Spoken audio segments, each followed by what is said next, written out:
In this video, I'll share with you 3 things that I don't like about the Remarkable 2. Cue the intro. What's happening, beautiful people? My name is Jim and welcome to the channel. Here, we review smart home product devices and discuss family tech that can help make our lives a little bit easier.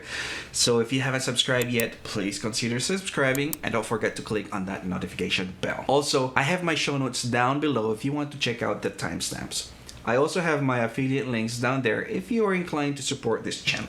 Thank you. Now, I'm also thinking of doing a series of videos about how to use Remarkable 2. Let me know in the comment section below if this is something that would interest you, beautiful people. Now, it has been over 6 months since I have posted a video about the Remarkable 2. You can actually check that video here. I can also say that it has steadily become a part of my workflow now, whether it be for my 9-to-5 job or creating a content like this. It is always with me, and I'm truly glad that I bought the sleeve as well. The sleeve has protected the Remarkable 2 every time. I do have to give a shout out to the team at Remarkable. I don't know exactly how it happened, but a piece of my pen came off and it was harder to use. So I contacted the Remarkable team, explained to them what happened and how I'm now having difficulty using the Remarkable 2. I didn't think much of it, and I tried to look for a way to alleviate my current situation. I even decided to purchase another pen, but alas, I got a response back from the Remarkable team, and to my surprise, they sent me another pen, a Marker Plus, and in less than a week I received it. So kudos to the Remarkable team. Thank you very much. So not only is the product good, but the team's business acumen and customer care are top notch. I never had a buyer's remorse since I got the Remarkable 2, and I don't think I will ever have buyer's remorse. Now, I love the Remarkable 2, especially with the new update that came out a few months ago, but I still have a few issues with the Remarkable 2. 3 issues to be exact, and sharing with you this info is the main reason for this video. So let's get to it. I did mention that Remarkable 2 just had a major update and it has made it better, but I do still think that the software, or to be precise, the operating system codecs, can use a little bit more of the speed.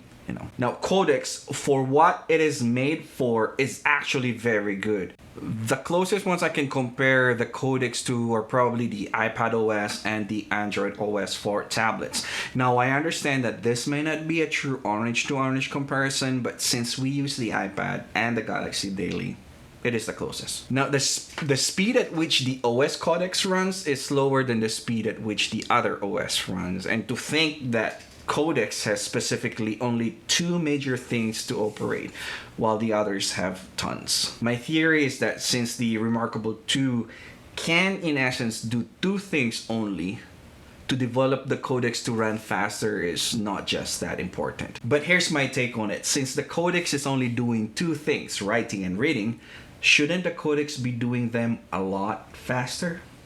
I don't know. The second gripe I have is the fact that the Remarkable 2 has no backlight. This means, I need an outside light source to illuminate my Remarkable 2. I must be in a place where there are bright lights. It can be very distracting if you are to read something using the Remarkable 2 when you cannot turn the lights off in your room. This may sound petty, but I like working and reading in the dark. And if you are the same as me, then the Remarkable 2 is useless in the dark. I guess much like a pen and a paper. The last one is basically the price.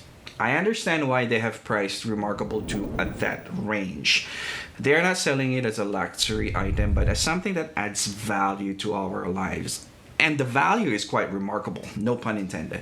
And I think pricing an item based on how it gives value and changes the way we do things is great business tactic. But I just feel like the price point at that time was too high. I'm glad that they have lowered the price quite a lot for the Remarkable 2 if you subscribe to their monthly service called Connect.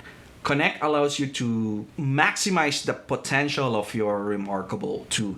You can still purchase a Remarkable 2 without subscribing to the Connect. The price as of making of this video is $3.99. This will allow you to use the basic things that Remarkable 2 can do, writing and really. The early supporters of the Remarkable 2 received the Connect as a thank you for the initial purchase of the unit.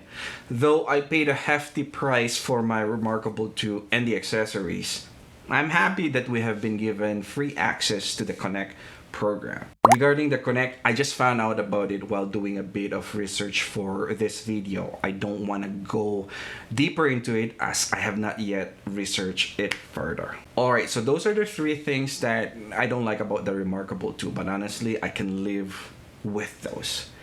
I love the Remarkable 2. I don't have any buyer's remorse, and I don't think I will ever have a buyer's remorse. So yeah, I love it. Alright, beautiful people, thanks for sticking with me until the end. If you like this video, please give it a thumbs up.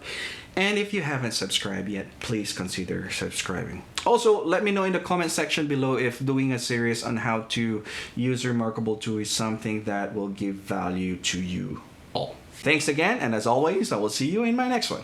Bye!